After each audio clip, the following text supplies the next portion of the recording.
Granblue Fantasy Versus is based on a property that's incredibly popular in Japan thanks to a successful mobile game, but relatively unknown everywhere else. Versus is, for all intents and purposes, Granblue Fantasy's debut on the world stage.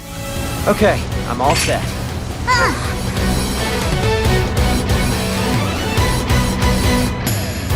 Developed by Arc System Works, known for its excellent fighting game adaptations of Dragon Ball Z and Persona 4, Granblue Fantasy Versus has a strong core thanks to unorthodox gameplay mechanics that delicately balance depth with approachability, while introducing interesting new ideas of its own. The extra flourishes that serve as a nod for fans, or aim to adhere to the RPG roots, whiff on occasion, but the experience as a whole holds its own thanks to the strength of its fundamentals. As a ground-based fighting game, Versus has a much slower pace of play than most anime fighters. It places a heavier focus on normals and special moves, instead of partner assists and lengthy touch of death combos. At a higher level, it's about footsies, precisely executed mix-ups, smart use of the universal overhead, and the occasional frame trap. For newcomers, of which there's likely to be many given the popularity of Granblue Fantasy, it's a much more stable ground to find footing. Fighting game veterans will naturally have an advantage, but for everyone else, the mountain doesn't seem as steep to climb. Auto combos, a common mechanic in Arc Sys games, have been included, which means that a complete newcomer can pick up a controller and press an attack button repeatedly to execute basic combos.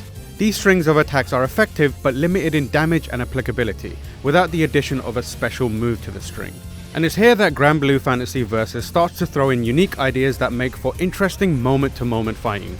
Special moves are executed using a traditional combination of directional inputs and attack button presses, but there are also shortcuts mapped to R1 or R1 plus a direction. The added layer to this is, like an RPG, each of these special moves goes on a cooldown after being used, with the length of that cooldown being longer if you take a shortcut to execute it.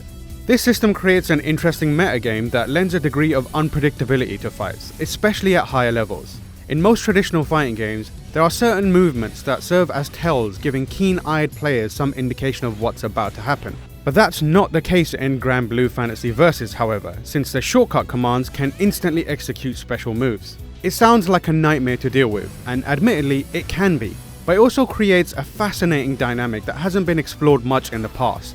The cooldown system layered on top of these shortcuts presents a strategic decision-making moment, where you weigh up the pros and cons of using shortcuts versus having an ability temporarily taken out of play and how long it's unavailable for. There are also multiple options for guarding. If directional inputs are used to manually guard, just defense is available with proper timing. However, if the dedicated guard button is used, it becomes possible to dash out. The dedicated guard button also makes blocking cross-ups more consistent, but just defense becomes unavailable. Again, Granblue Fantasy Versus asks you to weigh up whether you want to take the easier approach or put in the work for more of a payout. What I've enjoyed most is engaging with the technical side of play when I feel confident, but then switching to the simpler options when I'm feeling overwhelmed or want to be safer. That process of trying to hone the skills needed to do that effectively has been incredibly gratifying. All that is to say that fundamentally, Granblue Fantasy Versus has a robust and intricate set of fighting game mechanics. Alright, another victory for me! It's a shame then that the game doesn't leverage this for its RPG quest mode, and instead relies on shallow button mashing. Battles in this mode look and feel more like the mobile RPG version of Granblue Fantasy, but it's not turn-based. Instead, you have direct control over characters, and must dispatch waves of incoming enemies in something that feels somewhere between a classic side-scrolling beat-em-up and Tekken's Force mode. However, the enemies present little to no challenge, and have very little health, so they can usually be killed off with a couple of heavy attacks. As a result, there's little reason to use some of Granblue Fantasy Versus' more interesting ideas. Why use a special move when spamming a single attack button gets the job done? Occasionally, boss characters appear, but they don't force change in approach. The all-out attack is the smartest and easiest thing to do most of the time. Other members of the fighting game's cast occasionally appear, and in these encounters, battles take the form of a traditional typical one-on-one fight. However, these characters are mostly there to be sandbagged so they can be added to your party. The unsatisfying gameplay makes the cliché, forgettable story about a bunch of sky pirates freeing their friends from evil and battling an empire even more tiresome to sit through. Ugh, for goodness sake! The RPG quest mode is also where the Granblue Fantasy mobile game's gacha elements appear.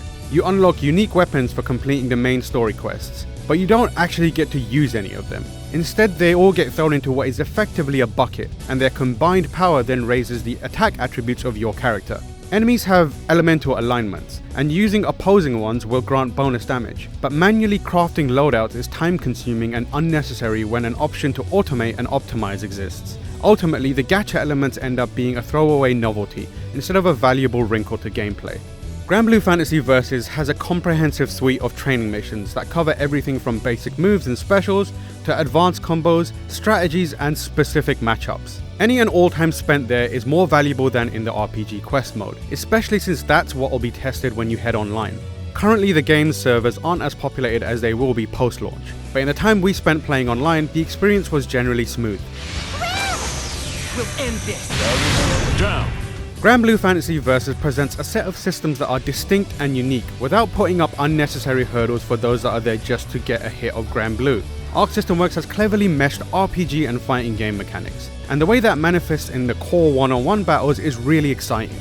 In other respects, namely the campaign story mode and its gacha stylings, leaves a lot to be desired. In bringing Granblue to the wider world, Arc System Works hasn't put its best foot forward, but Versus is definitely a game where you can come for the fantasy and stay for the fighting. Here I go.